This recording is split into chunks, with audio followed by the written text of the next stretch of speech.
right. Welcome back.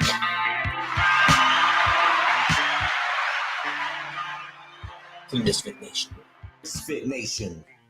It's Tuesday night, and once again, our guests on Tuesday night, for some reason, have a hard time making it here. It's like a curse of Tuesdays, but we're still going to roll out. We had a great interview last night with former Eagle 7, the 101st Airborne Division Air Assault here at Fort Campbell. It's Command Sergeant Major retired Scott Schroeder. So we'll play that for you.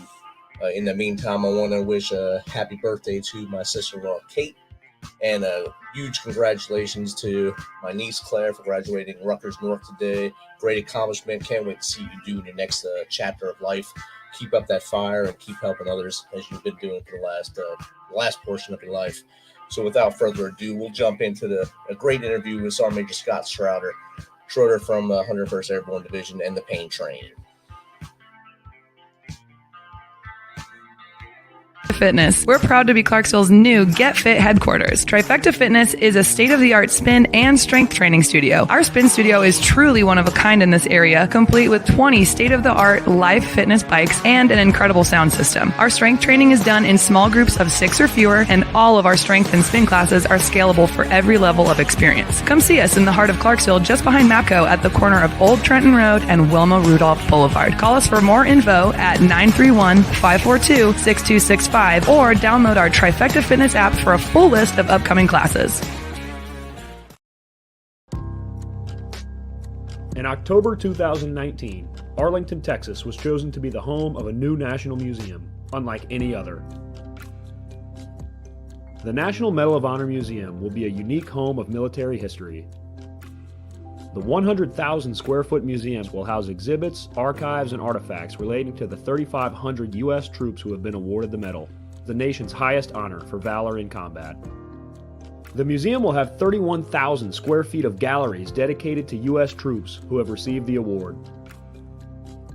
The museum CEO, former Navy SEAL and NASA astronaut Chris Cassidy, said the museum will focus on education as much as preservation. The building will have 5 areas dedicated to Medal of Honor winners from the Army, Marine Corps, Navy, Air Force, and Coast Guard.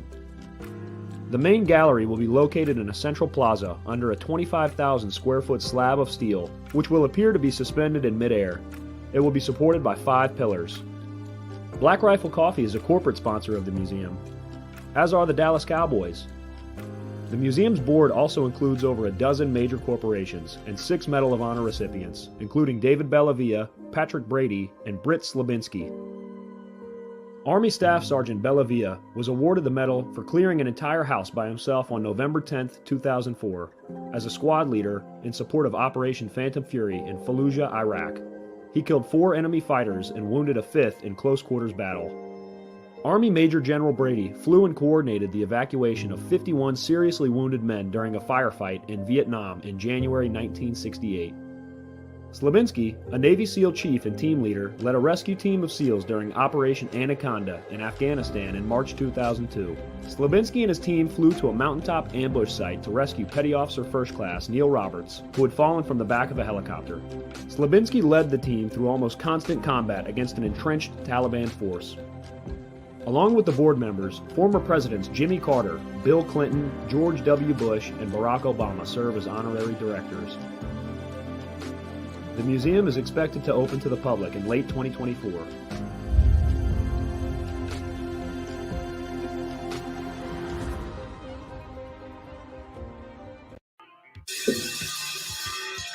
All right. Welcome back. MisFitNation. We are a show founded by a veteran and hosted by 2 veterans and a military spouse. Our mission is to get people to tell their story to the world. If you're an author, share your tips with MisFitNation.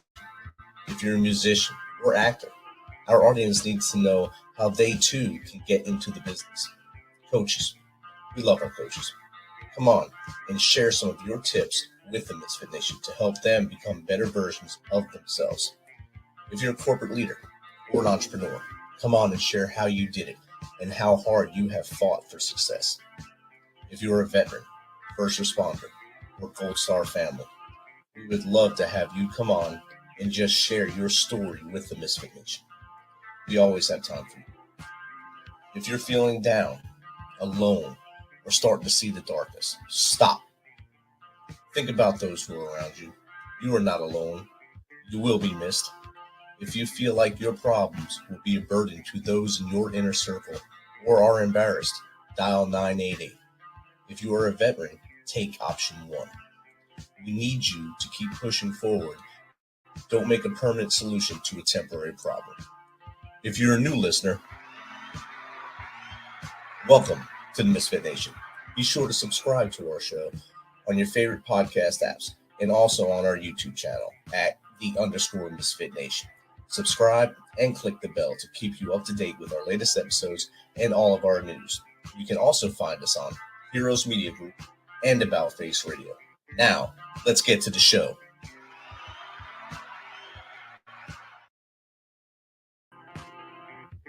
All right.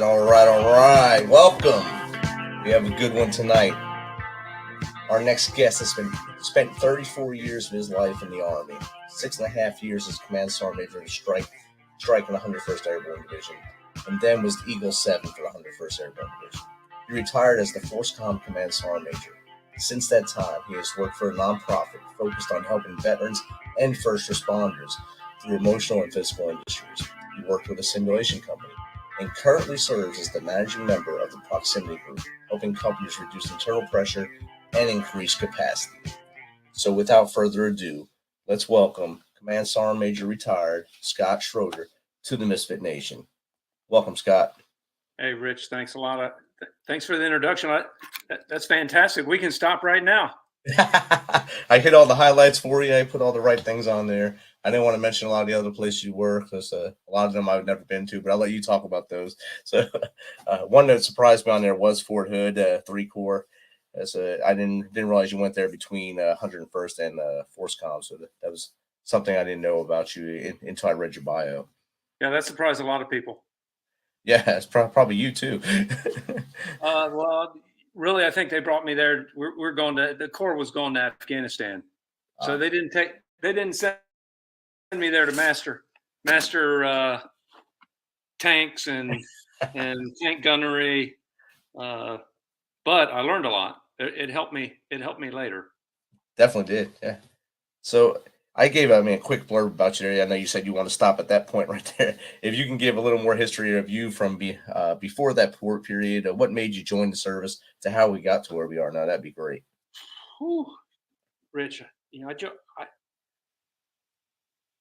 I lived all over the daggone world when I was a kid. My dad had retired from the Navy and was with the space program. So we lived in, I was born in Pennsylvania, lived in Bermuda, Maryland, Florida, 2nd and 3rd grade in Mexico, back to Florida, and Virginia. And then I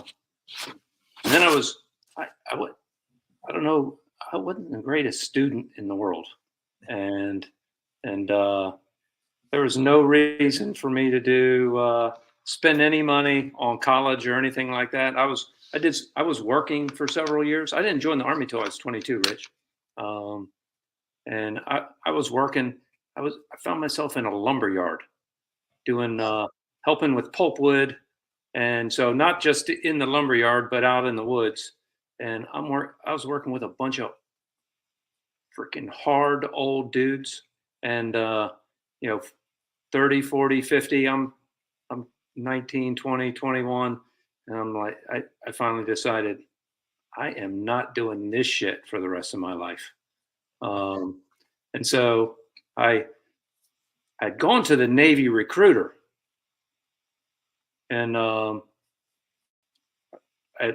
week before I had run the Marine Corps marathon. And so some of my blood work came back messed up, and I had taken, like the recruiter told me, I took my medical records with me, and I got permanently rejected from military service. Wow. And so I waited a year and went back to the Army recruiter and didn't take any records. And so when I got to the box, when you're enlisted and you're filling all this information out, it says, have you ever been rejected from military service? And I checked the box no. So I guess you could say I fraudulently enlisted the Army. Hope they don't hold that against you now. Oh, it's public knowledge now. I talked about that in my retirement speech. You know, it's it's almost crazy what we do today with my son's a recruiter, and we disqualify all sorts of folks that could serve just because we keep better records today. Yes, definitely. Yeah, so I did that. I was an electronics mechanic, my first enlistment, and I was getting ready to reenlist. Another maybe interesting note that a lot of folks might not know is I was at a remote site in Germany working on nukes, and I had just gotten a new car, and you had to travel about an hour and a half to get the thing registered. And I went to the dumpster one morning to take the trash out, and there were some plates. There were some USARA plates in the dumpster.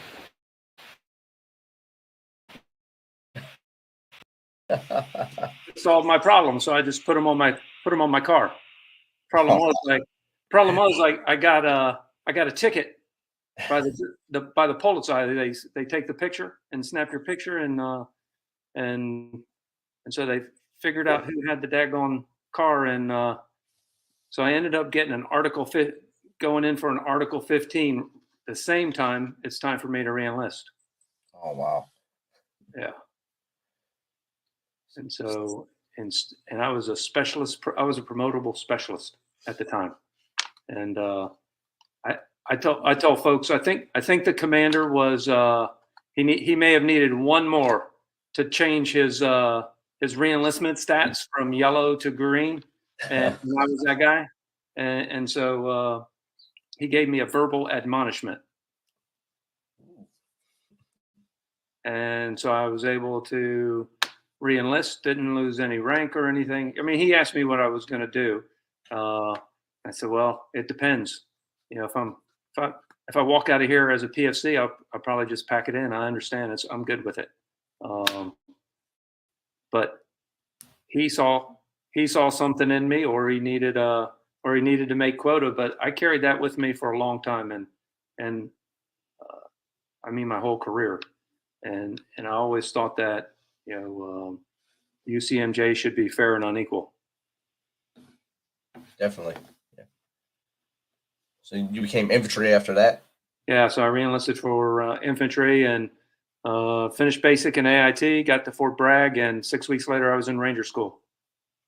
It's a pretty quick turnaround. Yeah. And I mean, the rest is history. I was in the 82nd. I went from the 82nd to 3rd Ranger Battalion. And I ended up going to be a drill sergeant for a bit, and for a couple of years in Hawaii. And then I came to the 101st as a first sergeant. That's where I was over in the Rakisans, actually. As a first sergeant? As a first sergeant for a couple of years, and then I stood up the CCF. I don't know if you were there when we had CCF back in 2000. But no, it's in between. Yeah, so CCF was a fantastic. That was probably one of the greatest, most liberating leadership experiences I had. Really? Standing that thing up. And for anybody that doesn't know CCF, it's a correctional custody facility. So you could go there as a result of Article 15. Company grade 7 days, field grade 21 days. And I was there with my specially selected and well-trained group of cadre to administer some corrective training.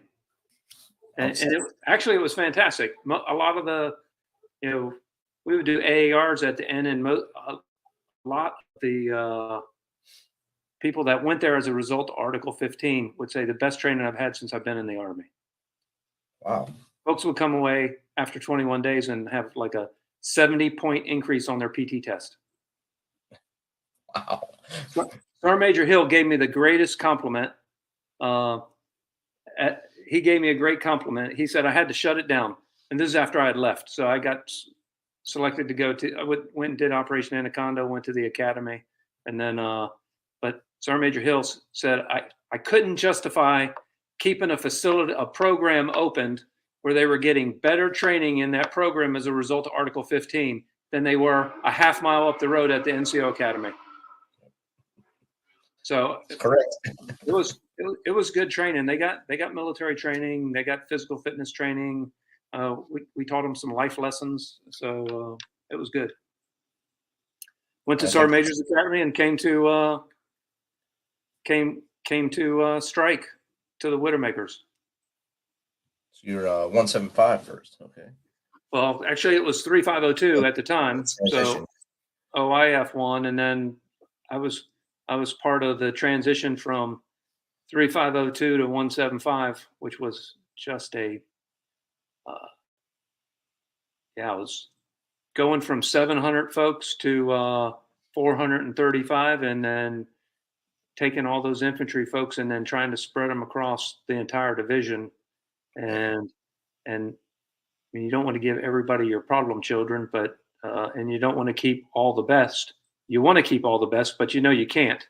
And so doing that and changing the barracks and all that stuff, it was just it was interesting. And then the deployments continued. It was constant after that, probably. Yeah. I tell folks from 2001 until 2014, 12 is the only year I did not have months deployed. Wow. Because you were with us in 10-11, you were over there as the Sergeant Major RC East, right? Coast Division, yeah, at RC East. And then I left there and went to Hood, and then I went back as IJC. So that was my last. Wow. So you put it all on the line over there for a long time. And going from the infantry battalion to the 175, people don't realize that it went from 100%, 90-something% infantry to one company of infantry, and the rest were mostly 19 series troops, right? Yeah, we had 2 troops, but the way we reorganized when we got the mission, when we deployed, we got the mission to have a MIT team. And so we just built up 2 troops, and we also had a robust fires section in the headquarters, like 20 fire supporters. Wow. So we took all those fire supporters, and we took a bunch of infantry guys, and we made 2 troops with four platoons each, and we just mixed them all up. We had 19s, 11s, 13s. All in the same platoon, so it was actually a really good mix of skills and capabilities in each one of those platoons. And instead of having a troop that couldn't do anything, they had extra folks, so they just had more battle space, but they had more platoons to be able to move around. Definitely, yeah. And I mean, that was a big change, just to lose that one, take that one battalion, turn it into what you did, and that challenge you had to do that, and then come back and still be able to lead again within the 101st, continuing to stay at the 101st for a long time. You were here probably longer than most people get to stay at the 101st and in different varieties of positions. So that's kudos on you. And I don't know if you enjoyed it as much as we enjoy being at the 101st, but I have a good time here, and I'm still here now. So yeah, it's fantastic. I wouldn't have left the brigade if I didn't. They told me I had to. Yeah. 6.5 years. I was 6.5 years in the brigade as a command sergeant major. That's a long time. Yeah, you've grown roots in there. It was good. I left Fort Campbell in 99, but I got here in 96 when the first 2 helicopters collided there from strike, doing a dog and pony show out there for a congressman. Mm-hmm. And so everyone thought of strike as the bad luck brigade at that point. And then I left in 99. We came back in 2010 from Korea. My wife's like, just don't go to strike. Just don't go to strike. She said, go back to Bastogne and don't go to Rakkasan. Don't go to Rakkasan. Whatever you do, don't go there. I said, well, you limited me to 1 brigade right now. So one plus, 4th brigade was still up. And I went into a replacement, and my order said 2nd brigade. That's what I came out. I said, we're going to strike. No. I said, it's not Rakkasan. It's a happy medium. I said, it's a new world. Actually, during that time, it was the place to be. Yeah. It was the place to be. And I'll tell you, I would run into folks all the time, and I would run into folks that had been in the strike brigade during that period, and they had been almost spent their entire, they'd been in for a long time, and they would say, by far, the best experience that they've ever had was being in the strike brigade. Definitely. And my last tour there was amazing, and I actually requested when they sent me to Maryland APG for my last real assignment, and I asked for 2 days to come back here to retire in strike, and they granted it so I could come back, retire with the eagle on my shoulder and strike. Fantastic. So that's where my mindset went over those 3 years just within the brigade, and met a lot of great people. So you got to be with a lot of great leaders and a lot of great soldiers throughout your career and throughout many tours. What are some awesome things stories that you can share with maybe spotlight one or two and come forward with them? Man, there are so many, Rich. I will.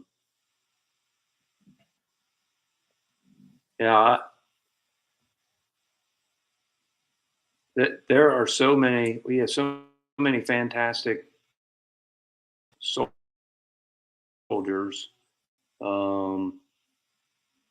So many fantastic stories. One that sticks out in my mind that I tell folk. I was at an event the other night, and somebody told it was a veterans event, and the guy that was there, he's in finance now, but he said, "Well, I was in the Army, but I was just a sergeant."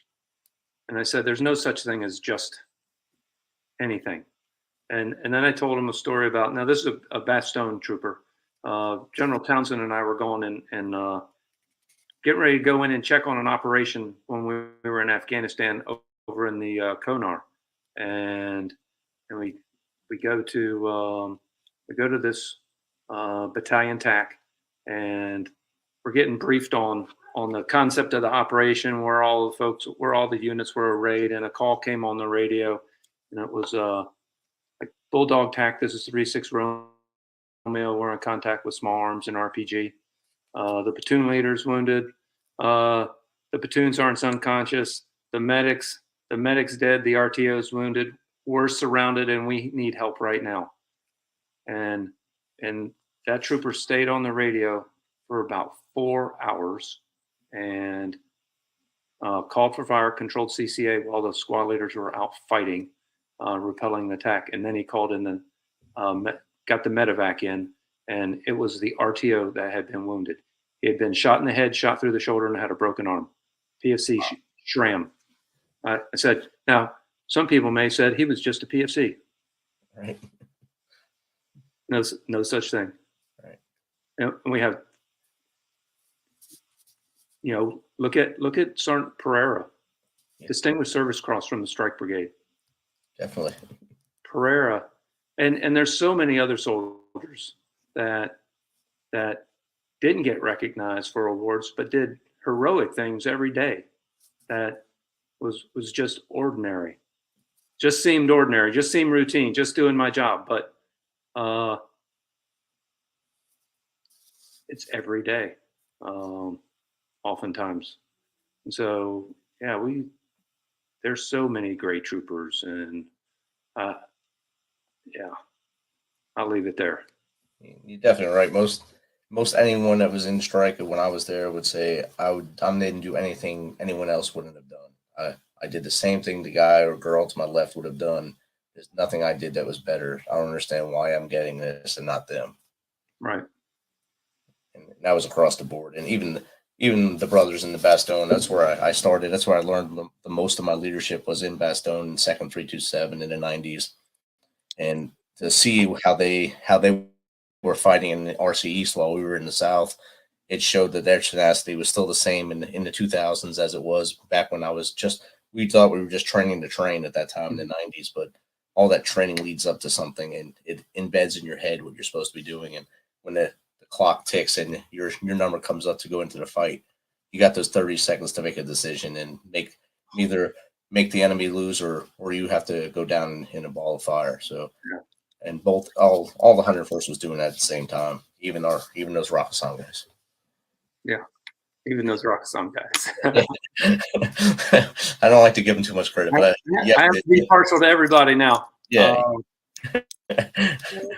But when I was in the Rakkasans, there was tension between the Rakkasans and Strike 2. So I mean, it's fine. It's long as it's healthy, as it's healthy competition, it's good. No matter what, if the Rakkasans and Strike were in a bind, they would work together, and they have worked together. I mean, down in 2010, I think Second Battalion. It was Second Battalion that came down with y'all for a while to do some fighting, along with some of the engineers from BSTB as well. Yeah. So we had a whole bunch of them down there for probably, I think, throughout the whole operation down there. Eagle Strike, great operation and great teamwork amongst the division. Yeah. So after 34 years in, how was it that day that you hung them up and you became just Mr. Scott Schroeder at that point? And how was it like, oh, what do I do with myself? Or I need to find more things to keep myself going? I was ready. You're ready? I was good. There wasn't anything else I could do. And I think that's maybe why some folks have a hard time. But I was happy. I was content. I was ready to be Scott. I tell folks, Sergeant Major is what I was, not who I am. And I was able to, and I'm different than some folks. I mean, my family, all my kids are grown up and out of the house, and I was able to find, actually a job found me, and it was a good transition job. Like you said, I was working with a nonprofit, and we were helping first responders and veterans recover from physical and emotional injuries, and we did it cycling. So I like bike riding, and so it was good be able to give back and also be able to stay fit. Definitely, and show them all a path to make their minds stay in the clear and not get into that fog that we lose a lot of guys and gals from. So yeah, I think the physical fitness aspect of when you get out really helps a lot. It's something a lot take for granted while they're in, and then when they get out, they realize I should probably just keep doing this a little bit.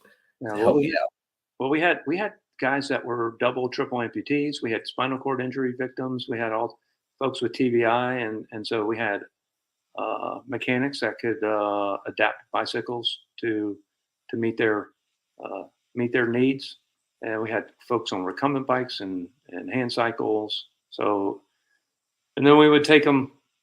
We had about 6,000 participants in over 50 locations, but then we would bring people together about eight times a year, and we do rides like Minneapolis to Chicago, Jacksonville to New Orleans, 450 miles on the California coast, mountain biking a couple times a year.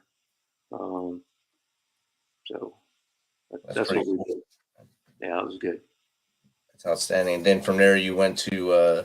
Did you write the book after that?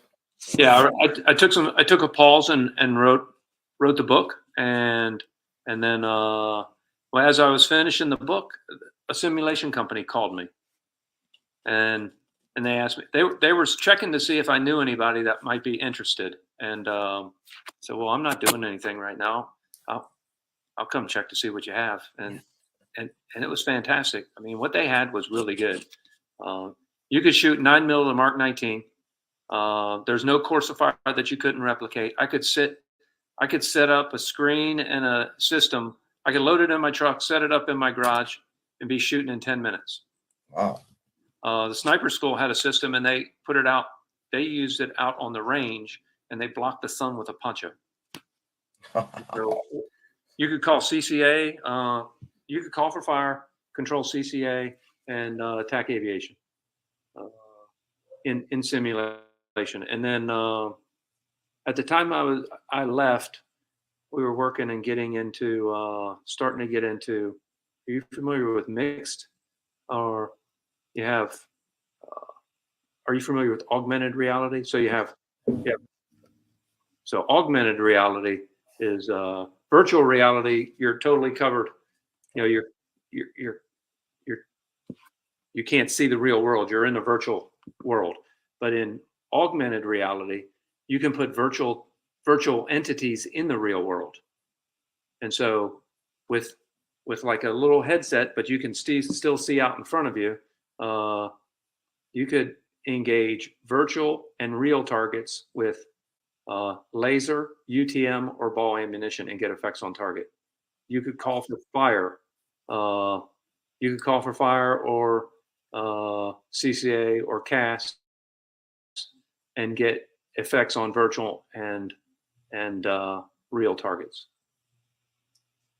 Wow. Yeah. Just imagine when we were both young soldiers, if that stuff was out. Soldiers have a lot different training skills.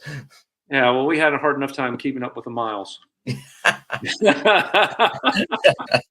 Getting it all back to turning was hard enough. Yeah. If you can get that shit to work, I mean, a lot of times you can't get So I don't know. I don't know how good it is in.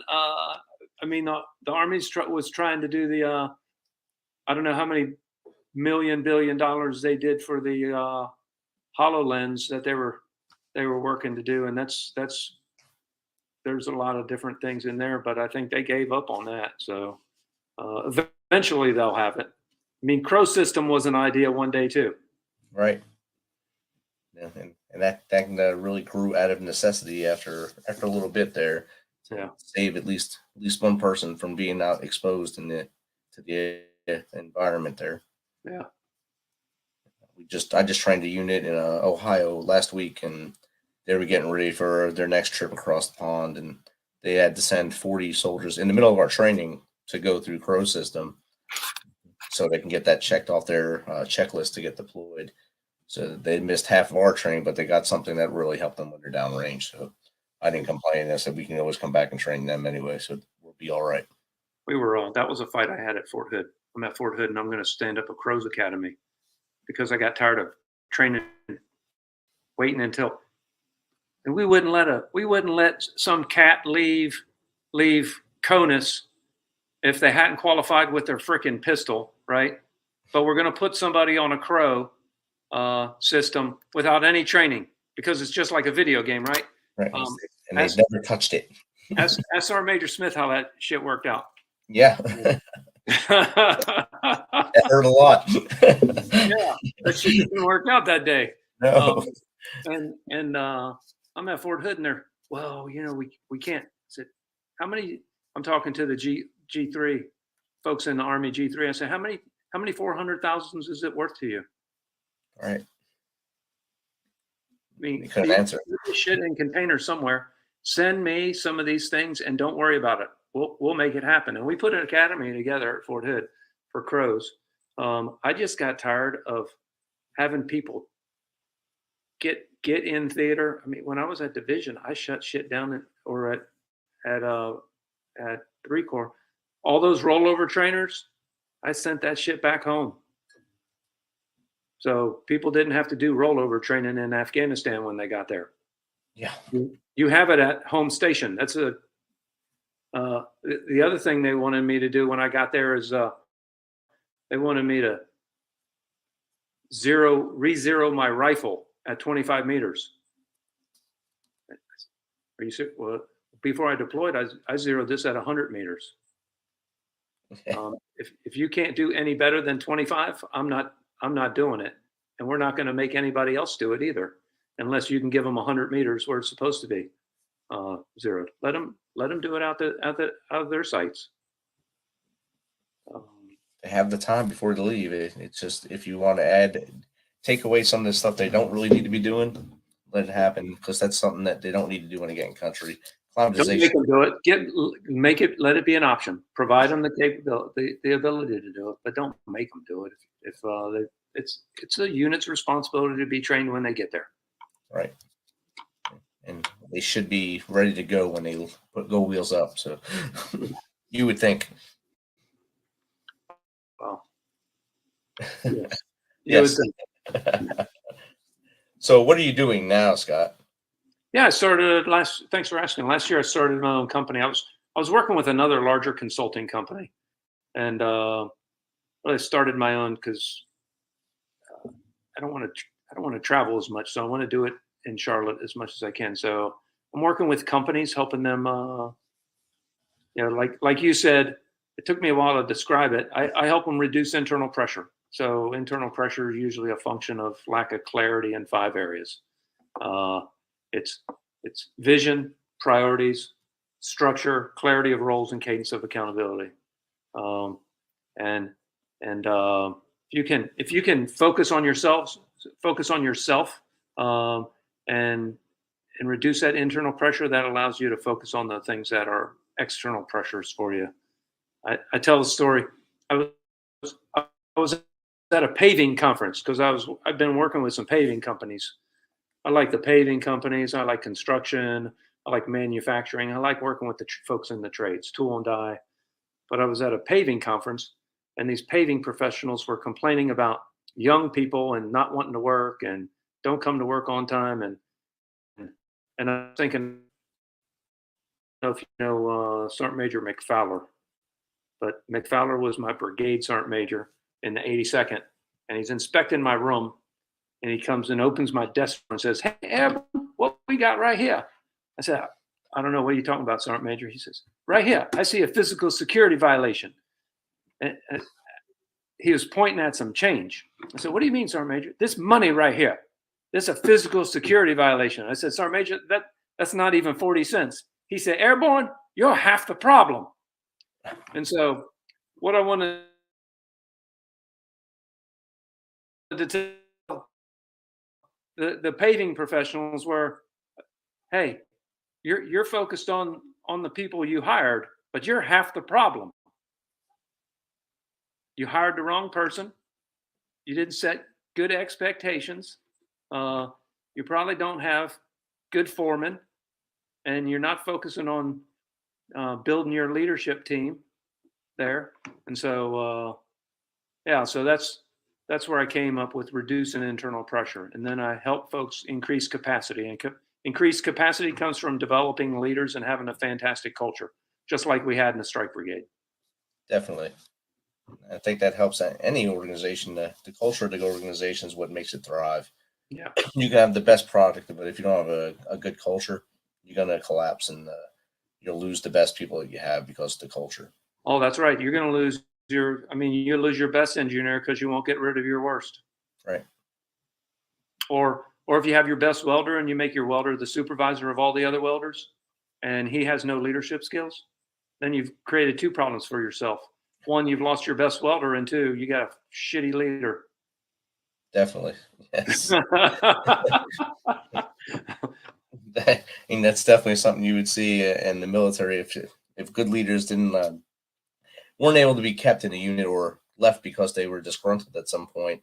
You wind up with the leader that was below them that was not really doing great things for the God and country, and you had to weed them out on your own after that. Yeah, it's tough. It is. But anyway, that's what I'm doing now. I'm enjoying it. And that's the proximity group. That is the proximity group. Awesome. So if you can give tips to that young trooper that's thinking of joining the military right now, what would you tell that person, that young man or young woman, as they go to that recruiter's office? What kind of tip would you give them to have a great career or make the right choices? First thing, make things easy on yourself. Be physically fit. I mean, if you're physically fit, if you're more physically fit than at least 50% of everybody else in the unit, things are going to be a lot easier for you. So be physically fit and do what you're told. Your job. Lead yourself. Look in the mirror and lead yourself, and be on time with the right uniform. It's really about attitude. Developing an attitude where be hungry, and work to learn. And when you work to learn, and you're fit, those folks are generally going to do pretty well in the military. And then they'll get promoted, and they'll start leading others. Providing the same example and building that core of NCOs up again. So that'd be great. Yeah. Scott, we talked when we I guess about 3 weeks ago when we set this up. We talked about the pain train. Yeah. You still have pain train flashbacks, or did you wash that away when you hung up your boots? Oh no, it's still working out. Okay. I just don't have anybody to share it with. Sometimes I do, but not very often. I don't have. I was going to start my own. That was the other business that I was considering. So I was either going to start a mobile fitness business and call it the Pain Train, put Nice. stuff in a container and drive it around. And but I figured this would I'd have don't make your hobby your job. Right. Otherwise, you have to find another hobby. Exactly. So fitness is still a hobby for me. Awesome. Scott, it's been great catching up with you. It's always good to hang out with you and chat with you and talk about strike and all the things that you've been through and all the things that you're doing now. It's all great things. How does someone get in contact with you to either get you to work with their company or just for you to chat with you like we are now? Yeah, LinkedIn is probably the best place for me. Or they can email me at scott@theproximitygroup.org. Awesome. Like I said, this has been great. Thanks for agreeing to come on and chat with me for the 30 or 40 minutes we've been on here. It's been great, and thanks for battling through technology at the beginning with me and doing this. Oh, it's fantastic, Rich. Hey, thanks for what you're doing for the force. And no problem. It's my honor to do it. All right. Have All a good right. one. Strike. Aerosol. Aerosol. There it is. All right. Thanks for checking us out and being a part of the Misfit Nation. Don't forget to visit our website at themisfitnation.com. That's themisfitnation.com to catch up on all of our episodes and also to get some of that great Misfit Nation gear. As always, be humble, stay hungry, and keep hustling because we are